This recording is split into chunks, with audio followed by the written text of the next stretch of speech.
Di tengah ancaman baru Donald Trump terhadap Iran, Presiden Rusia Vladimir Putin dan Presiden Tiongkok Xi Jinping menggelar pertemuan penting di Beijing. Iran pun menyebut Amerika Serikat gagal membuka kembali Selat Hormuz meskipun telah berulang kali menggunakan berbagai trik. Lalu apakah pertemuan Putin dan Xi Jinping menjadi sinyal bisa meredanya konflik Amerika Serikat dan Iran atau justru konflik di Timur Tengah bisa meluas? Sudah ada jurnalis Metro TV Anggi Hasibuan langsung dari Selat Hormuz, Iran. Anggi, bagaimana respon terbaru dari pemerintah Iran terhadap ancaman Donald Trump yang kembali membuka kemungkinan serangan besar terhadap Iran?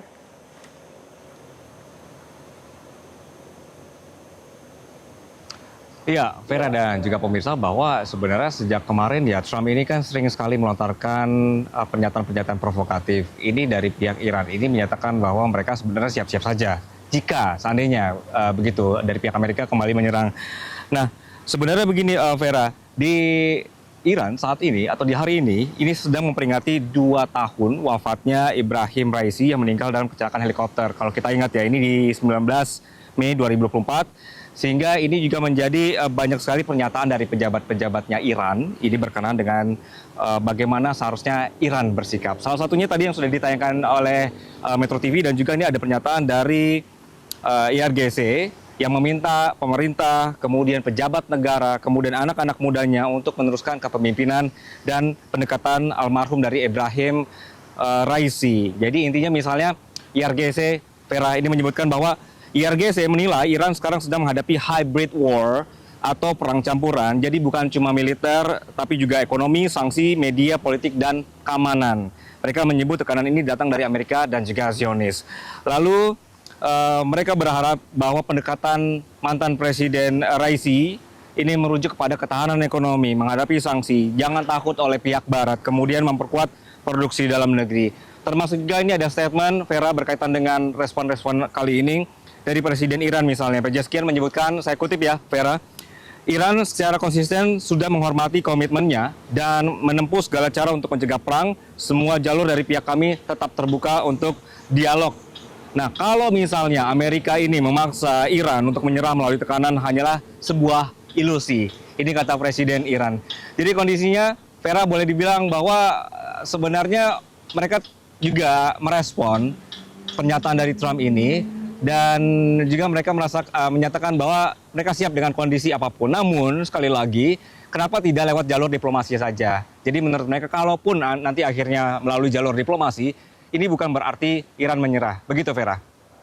Ya, tapi sejauh ini bagaimana perkembangan perundingan? Apakah yang diklaim oleh Trump bahwa negosiasi dengan Iran saat ini berada pada tahap akhir? Itu memang ada proses-proses negosiasi yang terjadi di dalamnya.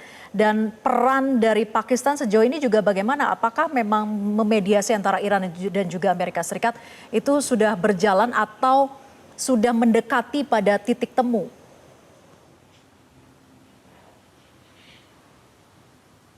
Ya, pertanyaan Anda pas sekali, Vera. Hari ini, hari Kamis, kalau di Iran itu adalah libur. Jadi Kamis Jumat itu libur, Sabtu Minggunya mereka. Hari ini, Panglima dari militernya Pakistan tiba di Tehran. Ini menyusul dari Menteri Dalam Negeri Pakistan yang juga sudah hadir kemarin di hari Rabu.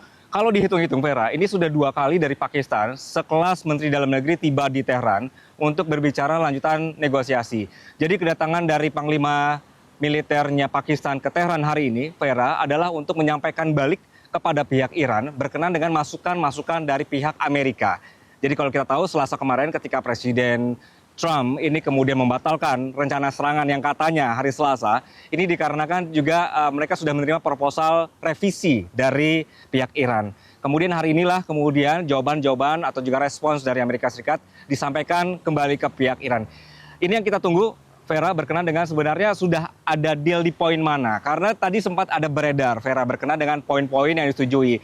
Ini sebenarnya belum resmi ya, Vera. Namun tadi disampaikan bahwa Amerika berkenan untuk membicarakan lagi soal nuklirnya Iran.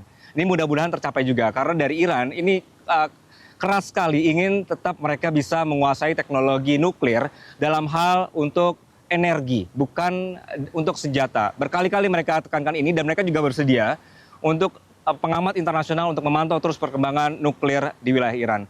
Kemudian Iran ini juga bersikeras bahwa mereka memasukkan poin Hormuz yang di belakang saya ini adalah di bawah mereka, tetap kendalinya. Jadi kemarin sudah ada, di pekan ini sudah ada badan baru yang dibentuk oleh Iran.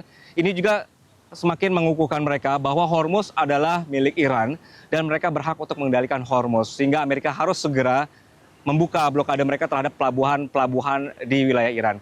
Nah, perkembangannya sambil ini negosiasi tetap berjalan, Vera, di belakang saya ini untuk kapal-kapal yang berada di Hormuz sebenarnya juga diperbolehkan untuk oleh RGC untuk lewat. Tapi ada tapinya, Vera, koordinasi.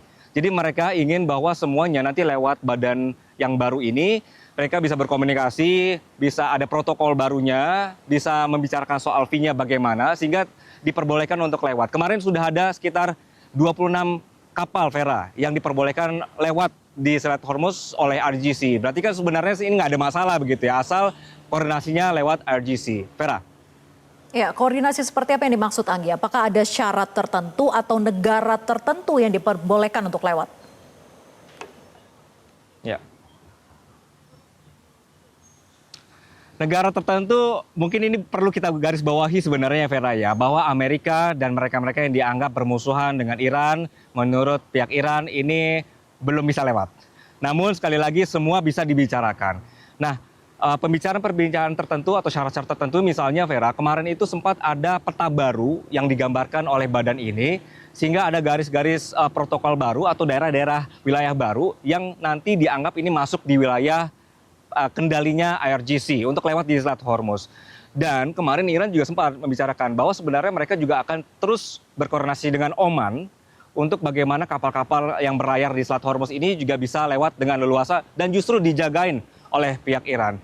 Nah, koordinasi-koordinasi seperti ini yang kemudian sangat diperlukan atau diharapkan oleh RGC. Ayo ngobrol bareng, kalau misalnya mau lewat Selat Hormuz, koordinasi dengan RGC, kemudian kalaupun nanti ada fee dan segala macam, nanti bisa dibicarakan. Begitu, Vera.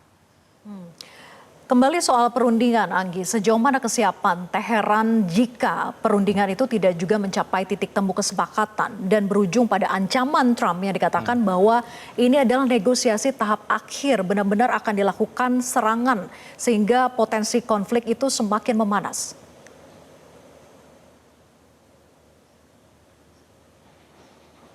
Oke, saya melihatnya begini, Vera. Beberapa pejabat tinggi di Iran ini berkali-kali menegaskan Iran tidak takut kalau misalnya Amerika menyerang lagi.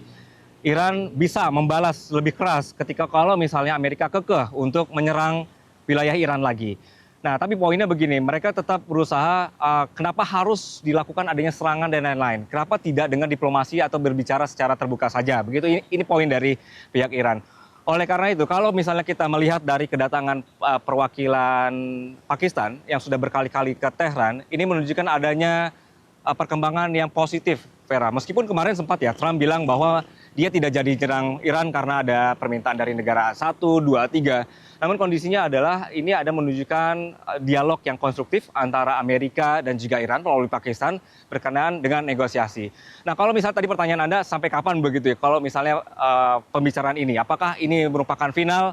Kita mudah-mudahan kita berharap tidak ya, Vera ya, bahwa dampaknya itu sangat terasa bagi rakyat Iran ketika mereka terus-terusan melihat gencatan senjata ini tidak memiliki atau juga tidak permanen.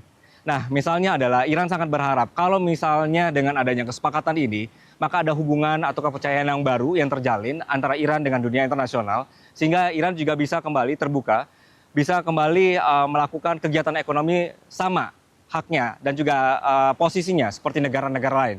Begitu, Vera. Baik, terima kasih Anggi Hasibuan melaporkan langsung dari Selat Hormuz, Iran. Selamat bertugas kembali dan tetap jaga keselamatan Anda. Jelajahi cara baru mendapatkan informasi. Download Metro TV Extend sekarang.